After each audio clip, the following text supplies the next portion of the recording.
hope that we see some more faces today, but regardless, we're going to learn a lot from Mike today. He's going to talk about greenhouse gases. Just a few announcements first. We're not meeting this weekend to work at Pine Hill just because it's Easter weekend. We have people going out of town, etc. But still keep packing bottles and collecting whatever recyclables you can. We'll take them. And then we'll resume meeting next week. We have our regular delicious array of food today. Remember, don't throw your plates away when you're done. We're going to reuse those plastic plates for a week, so if you want to put them on that table over there when we're done, we'll wash them and reuse them next week. On that table, we also have little cards with forget-me-not seeds planted in kind of like that spongy material. So take as many as you want. We encourage you. We have plenty more elsewhere, so take as many as you want and plant them everywhere. The bees. I think that might be all of the announcements I have. Oh, one more thing. Next semester, Mike and Dr. Carswell are going to have a whole practice run of a sustainability course similar to what we've done this semester. Meetings weekly, and it'll be on very sustainable topics. I'm going to be myself. I'm very excited about it, but it's still free, and I imagine we'll probably provide lunches too. So it'll be really similar to what this semester was, just more concentrated on sustainability. We get to see Mike every week, so that's awesome. All right, Mike, I'll also read. Not good at all. Before you start talking, I'd like to suggest that the AEE part of this chapter take credit for collaborating with Mike and Dr. Carswell. Send this stuff in to the National AEE, and you even lift it to higher recognition. I'll help you with that piece. Good. Okay. Because it really, that course, just a little advertisement. In this room, we said one day, hey, look, the students, you guys said, look, we have nothing in teaching us sustainability. Why don't we do something? So we did. Dr. Carswell set up a meeting with Dr. Wilkerson. He is the Dean of Honors. And we went and met with him, and I gave a brief overview, said, here's what I think we can do. And he says, perfect, let's go ahead and move out with it.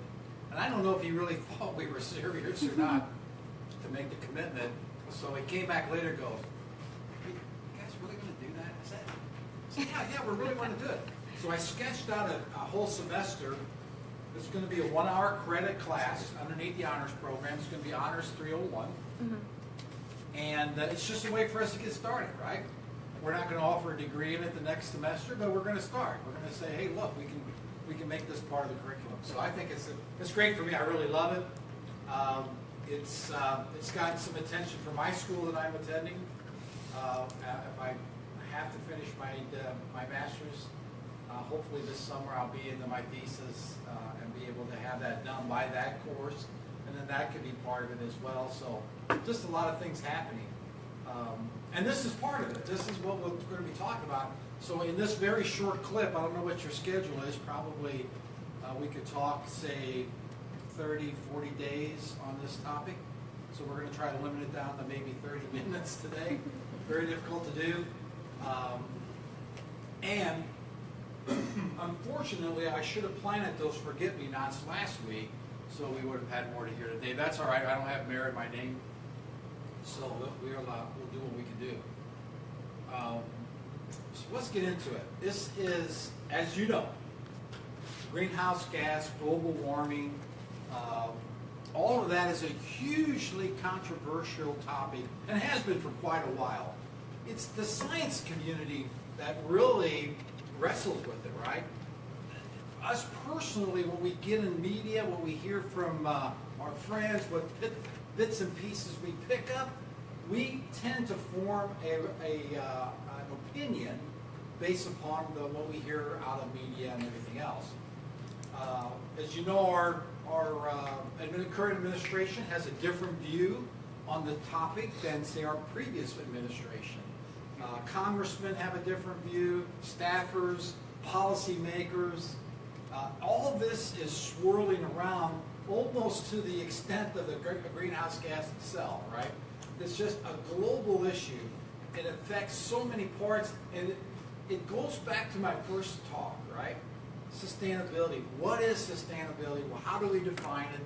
You guys did a great job of saying it's people, it's planet, and it's profit. and don't screw it up for the next generation and the generations beyond that.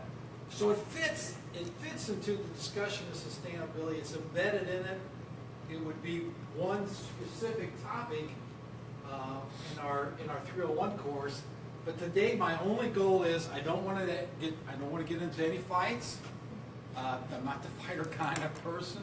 I don't want to argue the politics behind it. I don't want to get into the religious. There's a religious aspect of it, right? Certain faiths, religious groups are jumping on and have been part of it for a while. None of that. I just want us to start thinking about what does it look like? What are we talking about? Well, come on in. What are we talking about when we say global warming, greenhouse gases? If nothing else, please get some food. Don't just sit down. Yeah, get some food. There you go. We'll be better now. We've got to be able to know what we're talking about, and there's science behind this. We can argue the science even. I'll have stuff up here from NASA, for instance, where they publish stuff saying this is what we're seeing. So I try to get this into some kind of discussion. If nothing else, like we did with sustainability, the definition, we can agree on some of these and get the feel for what global warming, greenhouse gas. Honestly, when I got into this, the first question I asked my first professor, I said, "What's it look like?" What do you mean? What's the global warming? I'm the kind of person who wants to get my arm around it, right? I want to know that it's this. And all of the terms were going round and round. People were talking about different things. I go, show me what this is. So that's some of this today, is to be able to say, when you're in a discussion, you will be in a discussion. If you're reading, you're going to be at an Easter dinner. You're going to be at Thanksgiving. Somebody's going to say that's all a hoax. This is everything. We're screwing up the. All of that's going to happen. But at least start thinking in the terms that we use to be able to put a face to it. Does that make sense? Now, you all may have a perfect idea what that is, all that, how that fits together, how we track it, how we do all that. I don't have, I still regularly, like you do, Cedric and others, I regularly read on the subject to see what the most current smart people are saying about the situation, right? And I don't have a problem with somebody saying it's a hoax. Not at all. That's science, right? You do that through science. You try to disprove whatever you think is right. You go after it and say, let's make sure it's wrong to know that you're right. So I don't have a bit of problem with those people that say it's a hoax, nor do I have a person that says it's a doomsday, we got about 2 years to go. Right? All right? So let's put a face to it. Where's my IT specialista? Play the video. Watch this video. This is kind of giving you an idea of, if you say a ton of greenhouse, what's a ton of gas look like? What's it look like?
City of New York. That's all we're talking about. One city. Big city.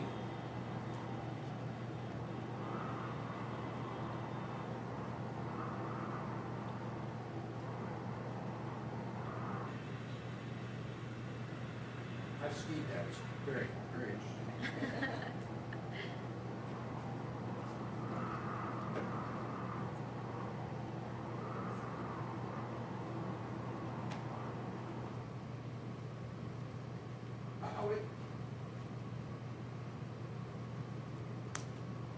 The science behind the density of the carbon and the gas is 59 degrees F with a pressure of 1.7 kilograms per meter per cubic meter. Just to give you some, that's the way to put a handle around it, right? So it helped me, thank you so much. It helped me to start thinking about how many of these am I personally throwing up into the air, right? Now, if you saw that pile, it looks big compared to New York City. But when you start looking at the atmosphere and start drawing the big blue marble and saying, boy, you throw that up there, it gets lost. But on a global scale, where I'm going to show you some numbers to get some feel for, now that you know what that kind of that ball of emissions looks like, then when you start seeing the scale of it, it'll give you just a better idea. Make sense? That'll be somewhat to think about, because in the class, the requirement would be to start looking at what you do and how much greenhouse gas is affected by what you do. If I fly to California versus ride my bike to campus, what's that look like? Okay. Okay. Bye. What's the most prevalent greenhouse gas by volume? Water vapor. Agreement? Disagreement? Agree. Agree. How do I dance? Just press any key.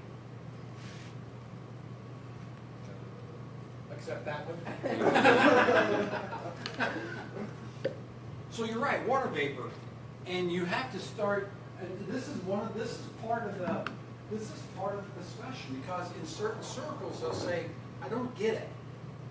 Why are we worried about greenhouse gases by volume?" Next.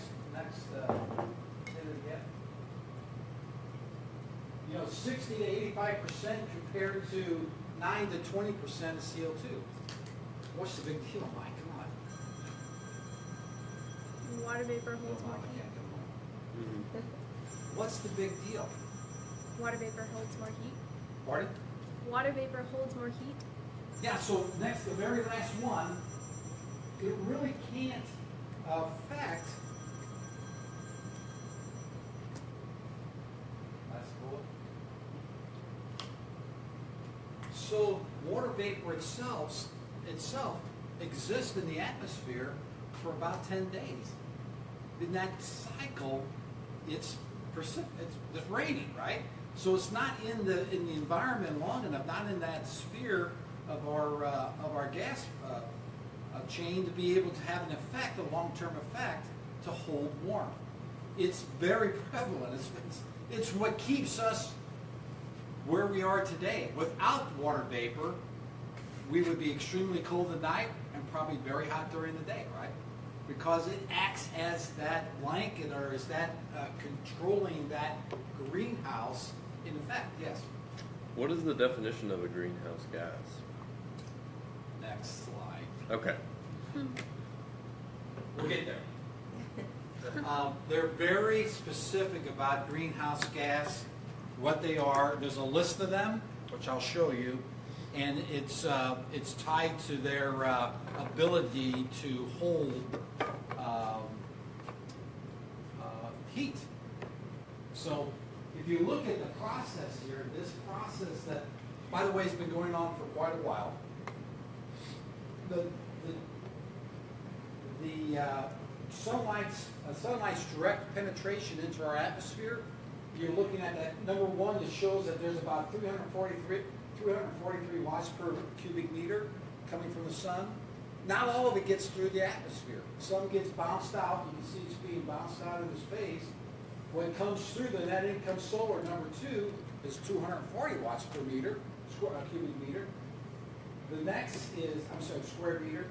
And then number 3 is the radiant that gets shoved out off of clouds, reflected off of the atmosphere, as well as what number 4, which actually gets to the earth, absorbed, and then it bounces off of the earth and goes back up again. And then you can see that number 5, when that goes up, if there's greenhouse gases, some of that radiant heat is absorbed by those gases and held, and some of it gets through, and then what's held in those clouds of gases get reflected back to the earth. So you have that bouncing effect that keeps putting the warmth onto the earth, right? If there was no greenhouse gases today, just water vapor, then that process balances out because of how it gets flushed from the atmosphere, you know, that cycle, and that just continuously working. It's been working for a long, long, long time. So, what's the big deal with that small amount of greenhouse gas? Next slide. So here is the list of reportable gases that fit within, they classify as greenhouse gas, other than water vapor. So you've got carbon dioxide, methane, nitrous oxides, hydrofluorocarbons, perfluorocarbons, sulfur hexafluoride, and a new one kind of added recently would be the nitrogen trifluoride. These gases come from different processes. So when you burn fossil fuel, for instance, you will get carbon dioxide, just the natural byproduct of that process.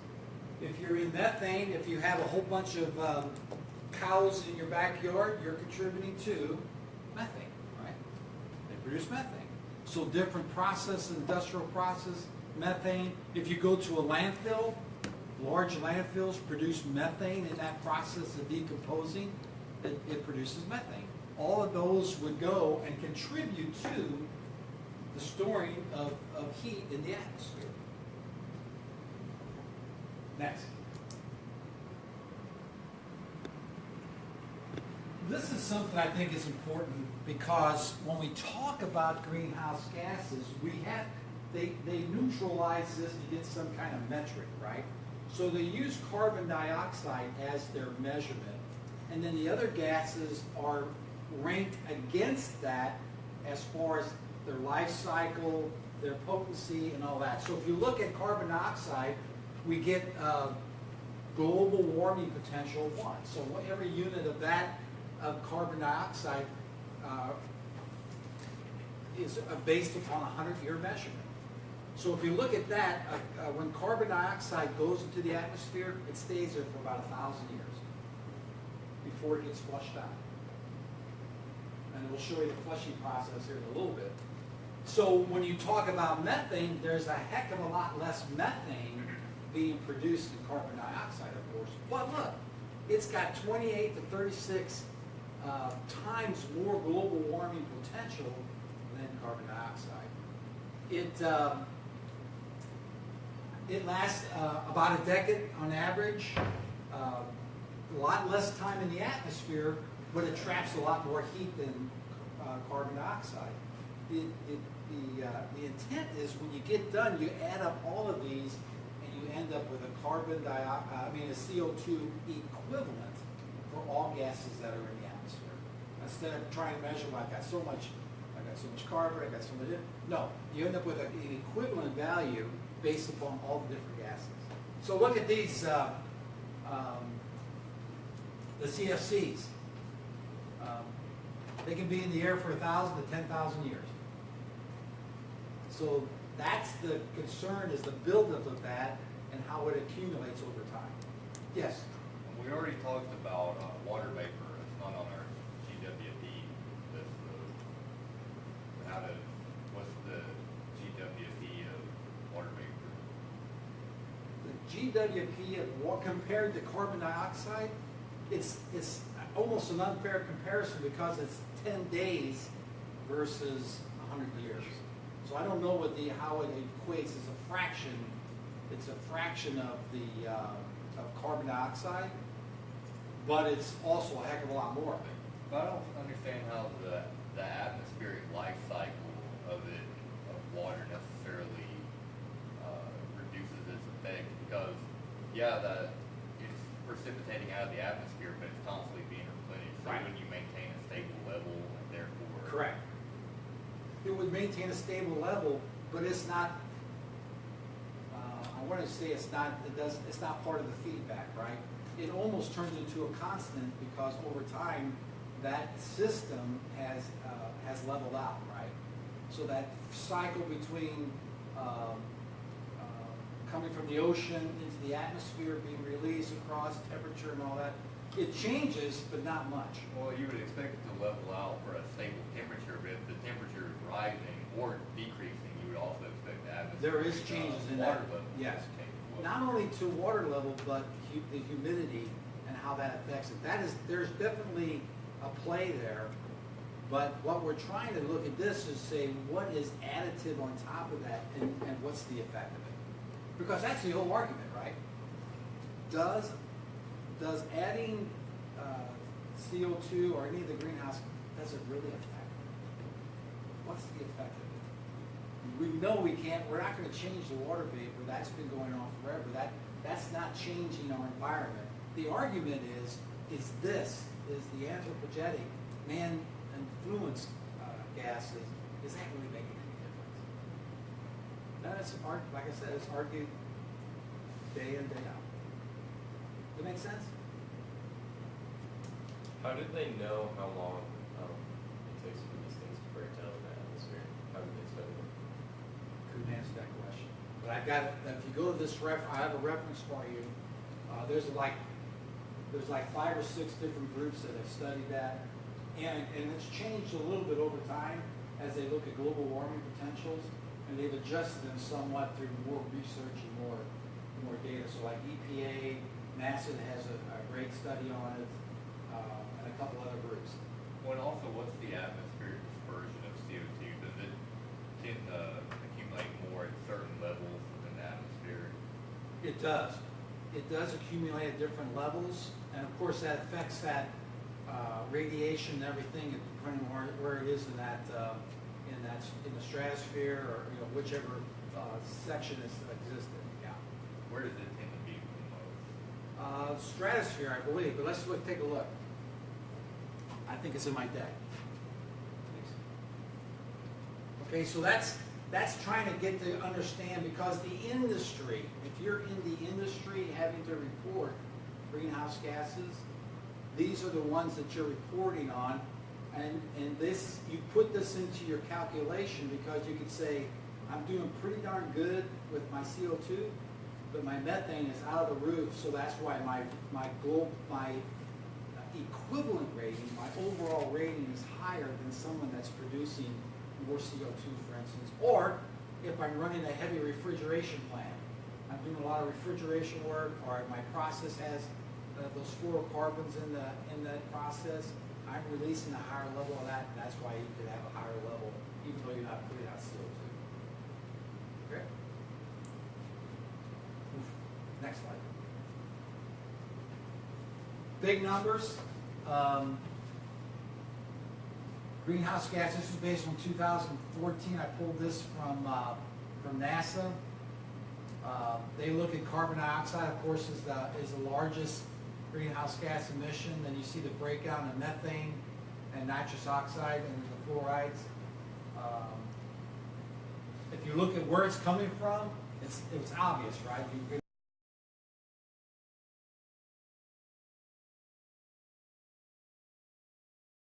That methane, nitrous oxide, and things like that. That's the concentration. Again, total emissions in 2014 was 6.87 billion metric tons of CO2 equivalent. Right? A lot.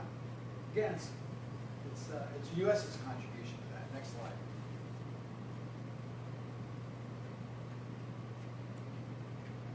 Okay, on a global perspective, carbon dioxide is by far the leader because they break it down both into the fossil fuels as well as the other environmental things like industries and things like that. agriculture, you'll see forestry and agriculture adding a lot to the mix as far as the economic sector that's producing it, as well as electricity and heat production. So if you're going to affect something globally, you start looking at saying, well, where would I tackle the wheel right there as far as where can I make an impact as far as reductions? Pretty evenly spent around that wheel. Next. Okay, so this is probably the controversy that we hear the most. If you go back in time, going way back 400,000 years ago, what's been benign? If the system's been working for quite a while, what's been the norm? And the norm has been, you see it goes up and down in that chart as far as the concentrations of CO2. It's very traceable. How do they get that data? How do we go back that far and get that kind of information?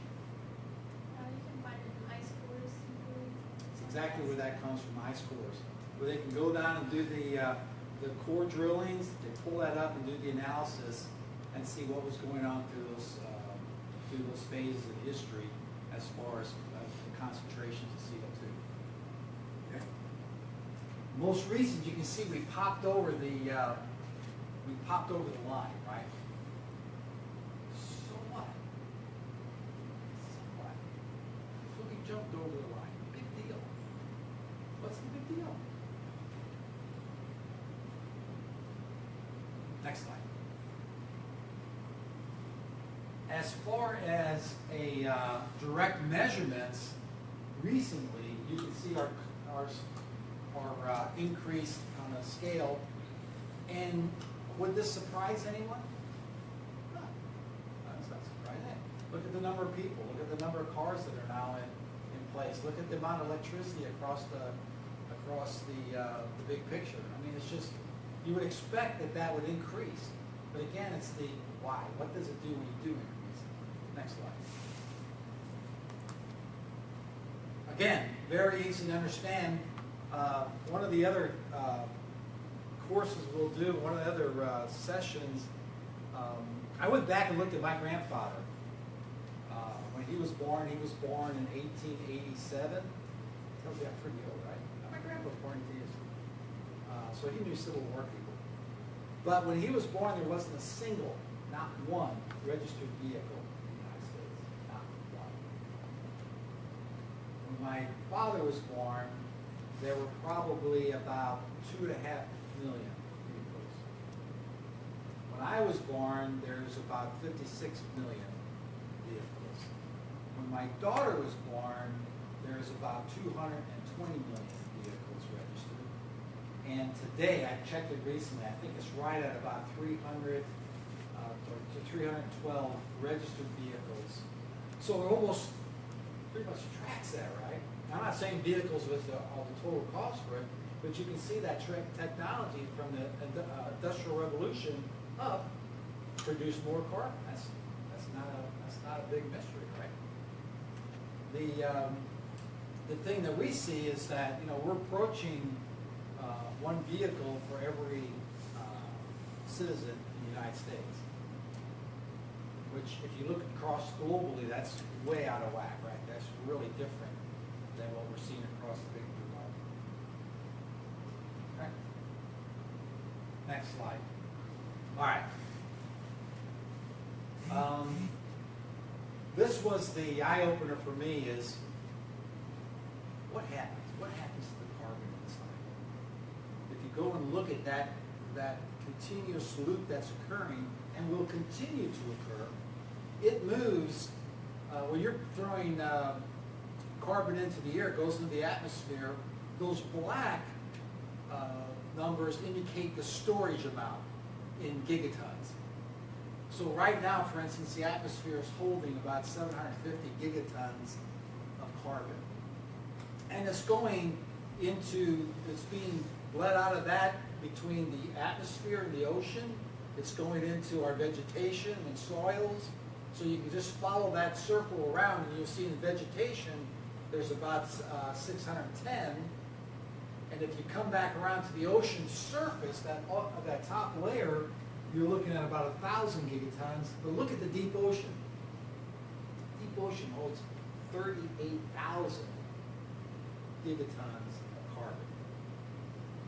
And it eventually goes through those layers to get down into the deeper ocean, and through a chemical reaction turns into a sediment, and the sediment goes back into the system and can be pushed back out again, say through a volcano or something like that.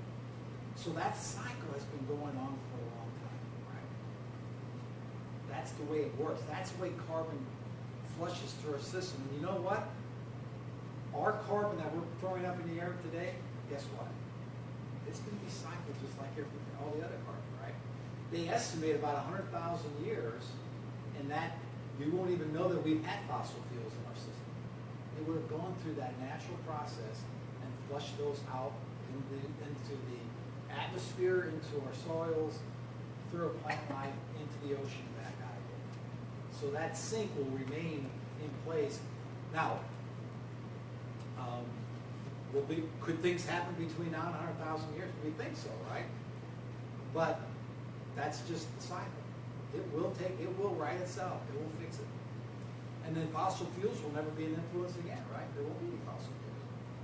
100,000 years, you're not going to make any more oil or gas. You can make some gas. You're not going to make any more oil or coal in the system in 100,000 years. It'll take longer.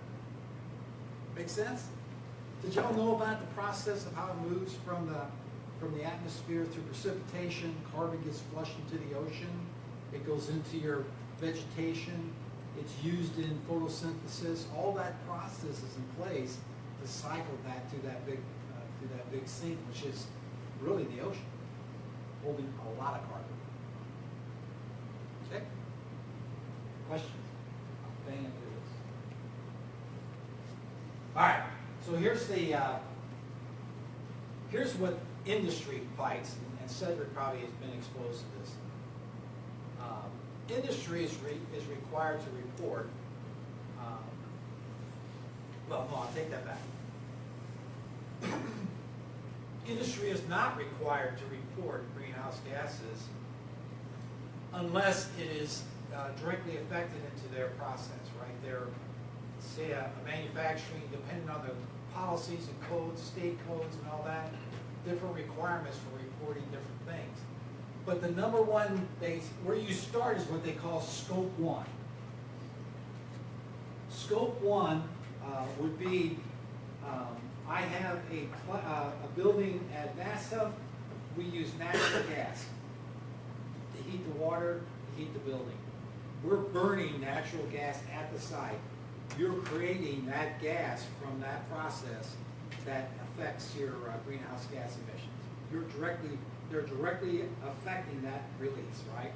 So they would have to report on that activity, measure it, and show what that influence is.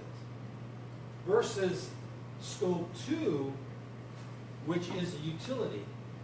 At NASA, they use electricity from TVA. You're not burning coal on your site to make electricity, but you're buying electricity. So if you wouldn't buy electricity, they wouldn't be producing electricity. So you would then be able to, on your Scope 2, measure how much electricity you're using, and you equate and you calculate that to see how much gas that results in. And then the same on Scope 3.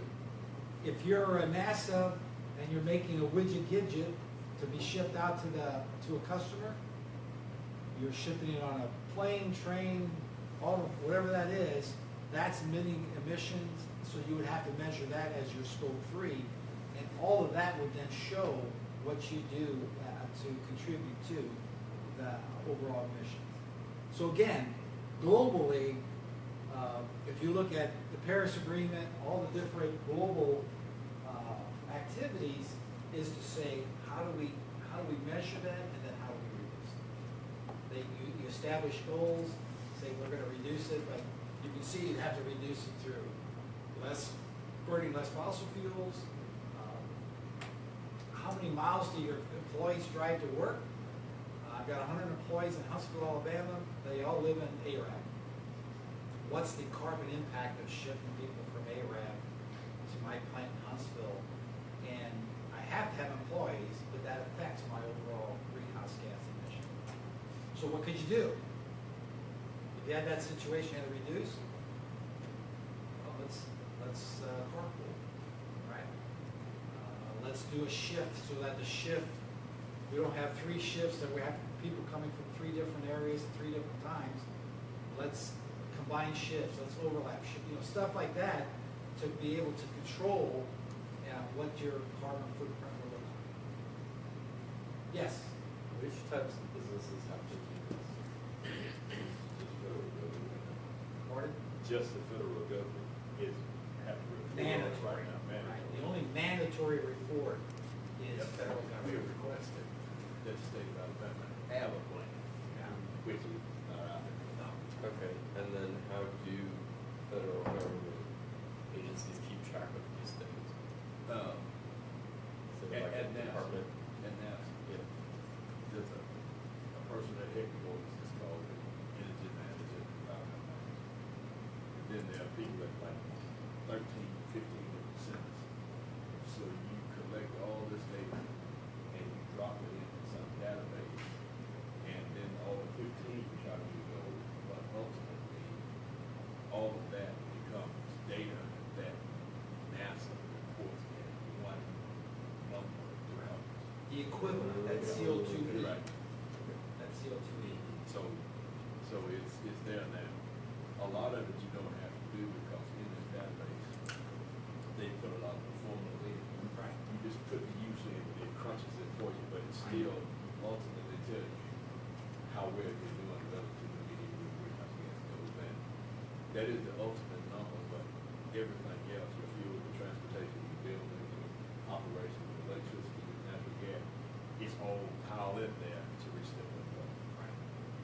There are many businesses. The business I work for, the company I work for, we're a global company. We probably have 150 to 200 manufacturing facilities around the world.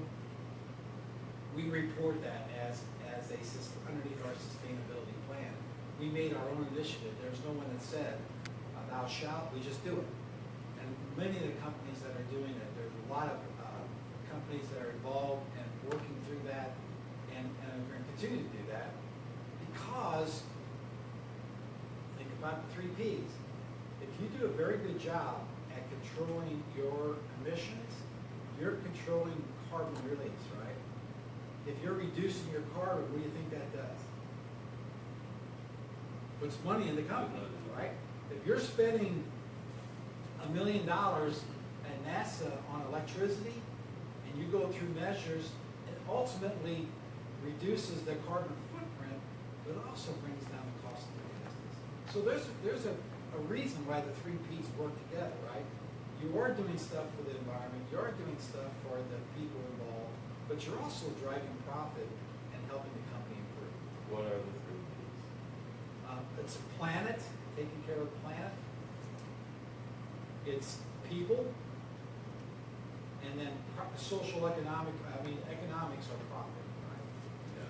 So between those 3 major sections, sustainability sits within them. Right.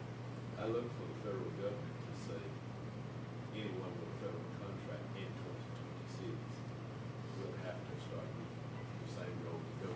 Yeah. I look for that to happen, and it makes sense. It does. So I'm a government contractor. I do all my business through with the federal government. The federal government, I do anticipate that they'll come to me and say, show us what your carbon footprint is and how you're reducing it. And I will be gauged, or I'll be judged on my ability to get work from the federal government on my ability to reduce greenhouse gases.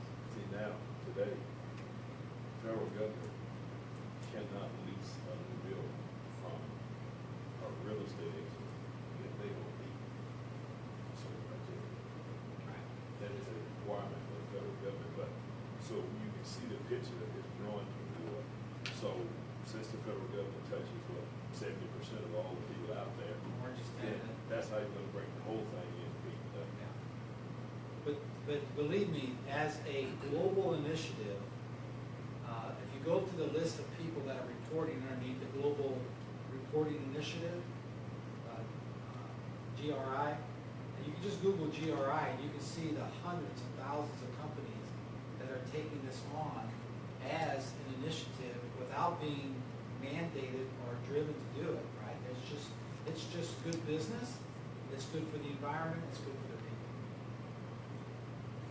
To the point where, look, if you look at the people seeking jobs in the millennial bracket, I've known a lot of companies that I deal with that say, look, if we don't do this, we don't get people. People, when they make a decision to go to work for a company, they say, show me the big picture. What are you doing for the environment? What are you doing for your people? And how do you handle that profit side of that? They want to know that. And I think that's legit. I think that's a legitimate approach. If that means anything at all to you, and it's pretty hard to say that one of those P's you're not concerned about, right? You can see how controversial it can be, right? Because you could take the numbers. Right now they're saying that global warming on a global basis is reaching almost 2 degrees, right? I go to my son in Milwaukee. I said, boy, you got to be suffering over these 2 degrees this warmer, right? He goes, greatest thing that's ever happened. Now we're only, instead of getting 100 inches of snow, we're only getting 95 inches of snow. So it's hard to see that when you put it into just so many degrees of warmth, right? But when you start looking at the bigger scale of it, how does it affect? Okay, so there's a feedback loop. If you throw the gas up in the atmosphere and it warms that temperature of the earth, it could affect the water vapor. You could have, because of the higher temperature, you can release more water vapor from the oceans or through that system, right? That water vapor now goes into the atmosphere. It then creates extends that global warming potential of the gas because it's serving as a blanket as well. Maybe it puts more moisture in the air. You get more rain in certain places because of the jet streams and all that. So there's things that can happen that someone would say, well, we had a cold weekend in Milwaukee. What the hell's global warming potential, right? I mean global warming. We've got to start looking at it on a big scale and see what it's really doing across the globe and how it's affecting us here. Because face it, if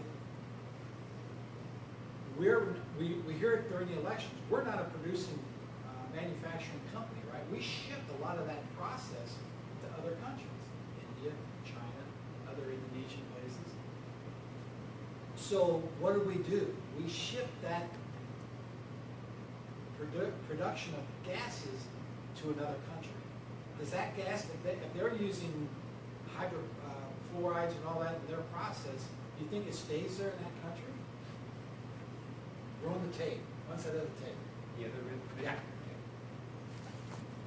I think this is interesting. It shows where carbon flows. I'm a climate scientist at NASA's Goddard Space Flight Center. What you're looking at is a supercomputer model of carbon dioxide levels in the Earth's atmosphere. Visualization compresses 1 year of data into a few minutes. Carbon dioxide is the most important greenhouse gas affected by human activity. About half of the carbon dioxide emitted from fossil fuel combustion remains in the atmosphere, while the other half is absorbed by natural land and ocean reservoirs. In the northern hemisphere, we see the highest concentrations are focused around major emission sources over North America, Europe, and Asia. Notice how the gas doesn't stay in one place. The dispersion of carbon dioxide is controlled by the large-scale weather patterns within global circulation.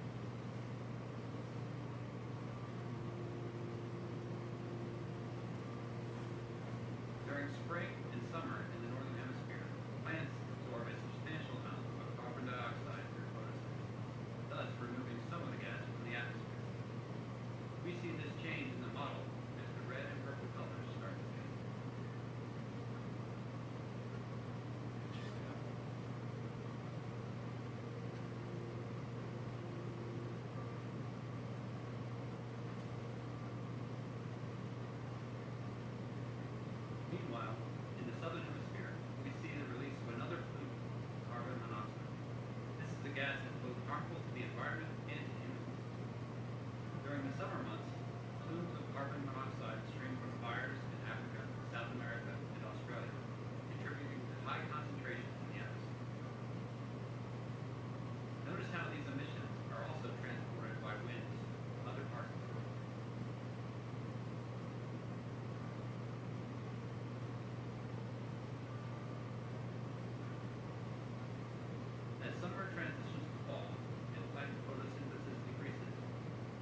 dioxide begins to accumulate in the atmosphere. Although this change is expected, we're seeing higher concentrations of carbon dioxide accumulate in the atmosphere each year. This is contributing to the long-term trend of rising global temperatures.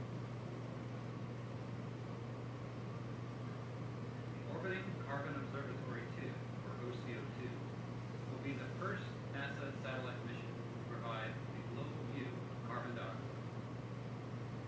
OCO2 observations and atmospheric models like GEOS-5 will work closely together to better understand both human emissions and natural fluxes of carbon dioxide. This will help guide climate models toward more reliable predictions of future conditions across the globe.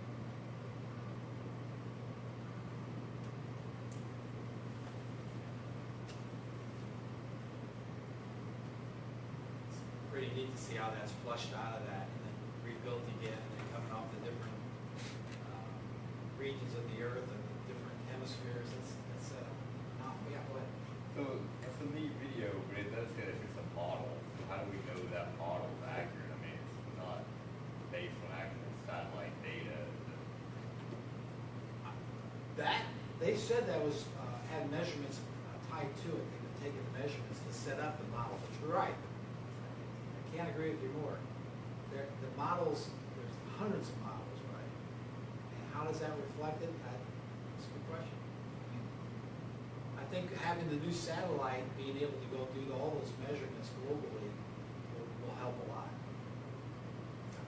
I think one of the things, the reason we know it is probably true, though, if you remember, well, probably you're not the only two people who remember Mount St. Helens, but you know, that ash didn't just fly up there in the air, it went thousands of miles, you know, so if it picks up that, it has to pick up everything else in the air, and it becomes a part of all of that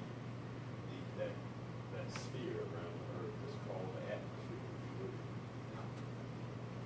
Look, there's been a lot of different theories on what we can do to stop that warming, right? One of them is to throw basically reflectors into the atmosphere that would keep the sunlight from hitting the earth. Right? They would shoot particles in the air, and those particles would reflect the sunlight. I mean, there's just tons of different ways they're approaching this as an issue, but it's still pretty controversial. You know, one of my professors said, okay, so it's warmer. The oceans go up 10 meters. Would we adapt? So, but in that process, what happens, right? If the next 200-300 years we don't change a thing, what's the overall impact? It's hard for us, hard for me, to vote, to make decisions when the outcome is maybe 200 or 300 years away. We won't be here. Those people will have to adapt to whatever those conditions are. So But I think that's what caused what we have now. It happened 200 or 300 years ago. it did. Well, So started with I the see that Industrial way. Revolution. So that's the emotional or moral discussion behind global warming, right? Do we do things today that we should do differently to help that? Can we do something today? What is it that we do? Will we go to a developing country and say, you can't do what we did for 100 years? They say, wait a minute, you guys, you built an industrial revolution around electricity and coal and all that to build you into the country that you are. Why can't we have that same ability? So you can see that that's a legitimate question, right? And at the end of the day, everything is right, and the temperature does go up 2 to 3 or 4 or 5, whatever that degree is, and our oceans are higher. We have more powerful storms. We lose some to drought. We lose some from overrain. I mean, will man adapt? Adapt or die, right? So that's a pretty big question. If you're a president and you're writing policy, if you're a student and you're building a tiny home, what's more important in that tiny home? Is it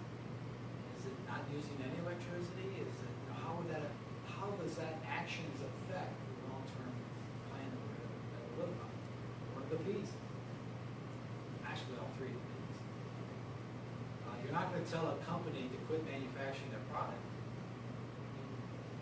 What would that do? That wouldn't help us. I mean, we're still going to buy stuff, right?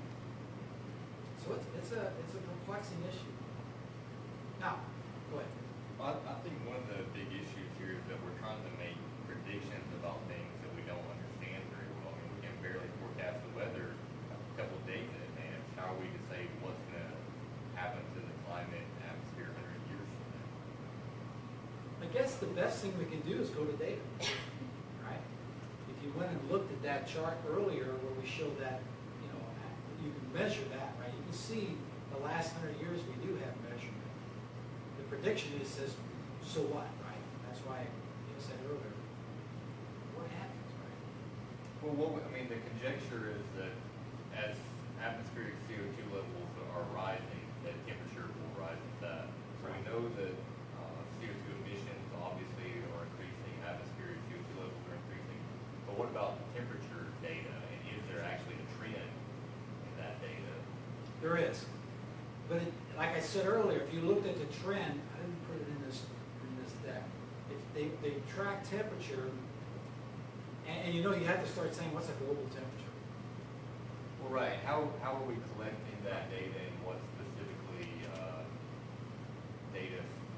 There's a bunch of people with different data sets that Sure. say it's doing this, they say it's not doing that. I mean, just throw this out there. John Christie says that there's no. Yeah, John If you look at Christie. his data, it doesn't really show a strong. So look at, that's where I would say, I started this out as saying, as scientists, as people that can talk about, you know, what's really happening, we have to start looking at the data. So if you say, I'm measuring at 10,000 feet versus 1,000 feet, what's the impact on that, right? And be able to apply all those different, where do you measure it? Do you measure it at the equator? I've heard Mr. Christie say, well, I measure at the equator because that's more of a norm. That's where the warmest temperatures occur. So if that's, you know, if that's kind of the place where I go for my data, another person may be doing it through the polar caps. So that's, again, it's stuff that we have to continuously read about and understand. And that's the intention of my talk today, is that as you look at data, as you hear media reports, as you see different people report different things, step back, ask those same questions you're asking now. Okay, where is your data coming from? What is the impact? What model did you use? Where is the what's the trend? And look at it versus just saying it's a hoax versus it's going to end in 2 days. Right? And that's where our responsibility comes in. Are we really stepping back and looking at it? Are we being emotional? I think a bigger piece, the biggest piece to this whole thing is to try to get every person on the planet to be a good steward of whatever they're trying to do. Now, when everybody steps up to be a good steward, we know it has some kind of impact. No Even doubt. though the trends that we talk about may not be there, but if we become good stewards, then we don't negatively, we don't purposely give it a negative impact. We try to do the right thing with what we've been given. If you're managing those 3 areas of profit, people, and planet, but you have to, there's going to be trade-offs, right? If you tell a manufacturer that's look, you can't produce your car that way, you have to do it this way, and it keeps them out of the competitive range because they have to do that, what good is that? Right? You say, well, the planet's better, but then, you know, everybody's out of work. So that's the delicate balance between those 3 Ps and how we do our business. Question? Marshall is not a for-profit company, but it is now able to say after 30 years, we spent $20 million a year for utilities. Had we just kept going the way we were going, we would be spending $40 million a year for utilities. So it's equivalent to the saving of $20 million a year for the energy program that we've incorporated there over the last 100 years. And you know, me as a as a citizen of Huntsville, Alabama, that means something. That's taxpayer dollars too. It's taxpayers' dollar, but I know that's whatever is associated, and we could do the math on it. They did the math on it. You can tell me how that affected the carbon footprint of that site. That makes sense. I mean, that makes sense to me. Any other questions? Yeah. Would you mind going back to the pie chart slides about Yeah. Where the global CO2 emissions come from? Or maybe, my question was if it was CO2 emissions or I think it's. greenhouse gases. On the I think PowerPoint. it's equivalent. Oh, CO2. Yeah. Yeah. I think Is it's- that, could you go to the global one? I think it's the next one. So CO2. Yeah, it says GHG emissions, so it's a combination of those greenhouse gases, or the equivalents. So look, if you can say, well, methane is only 16% of the pie, but again, if it stays up there for, if the gas stays there for twice as long, it's 28 times more potent. I mean, and you have to look at that through the eyes of the equivalents. We also have to see that if we do any of that, any other piece of that, if you got a building, you automatically gonna mix methane, because trash has to come somewhere unless you would get waste zero. Yep. And that's not highly probable today. Now, Toyota has stepped out and said they're gonna get that in the next 30 years, and I Right. applaud them for it. Yeah, I'm trying desperately to get into that plant out there so I can see how that's Yeah, I going. applaud them for it, and I hope they do. I hope they do. Look, if you're considering a career in sustainability, the options are just crazy. There's just so many ways you can go, and without really being, people think it's controversial, but it isn't. Companies are engaged in this 3P process. They're committed to it. Toyota is committed to it. They're not doing it just for greenwashing, just for a good blurb on TV. They do major projects. NASA does major projects. They look at more than just energy. They look at their total footprint. Suppliers, I mean, it's a huge business to go out and help suppliers do the right thing as well. I mean, it's a massive global effort that I think I can remember when I was young. If I was young, I could just see so much potential to be into this market and figure out where you can fit, right? Because there's a lot of places that you can bring value to these companies into, either the federal government, private industry, municipalities, everything they're all looking at this in some way or another. I'll even go so far to say there are no or will be no emerging career path that's not related to sustainability. I agree. Thank you, guys. Thank you. All right, thank you. You picked the right field.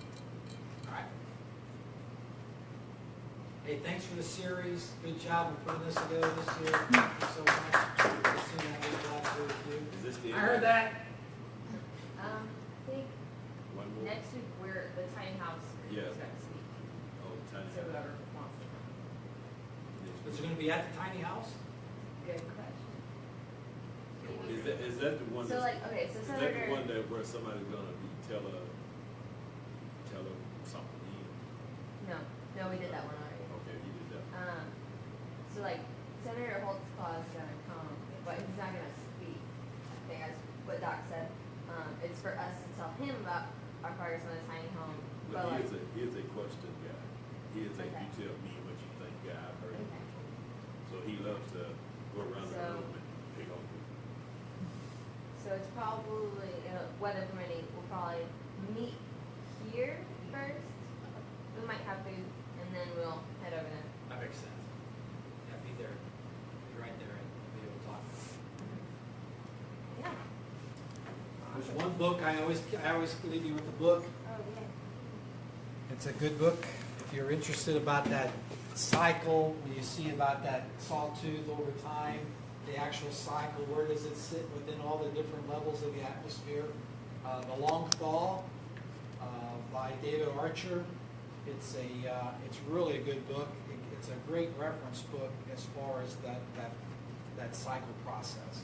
Spend a lot of time and effort to be able to explain where the data comes from, how do you analyze that data, where does it make sense, okay, this is blah, blah, blah. So I think that's a good read, A Long Thaw. If that means anything, 2 years ago, I had the privilege of riding the nose of a ship up into a glacier. And it is thawing at a faster rate. And while up there, all of a sudden you hear something that sounds like a sonic boom. And that would be another piece of that glacier breaking away and coming down. So it's actually thawing at a faster rate now than it was, a few years ago. Again, we're back to that controversy. Is that just nature going through a cycle, and we'll go through another heat phase, go back to a glacier? I mean, it's.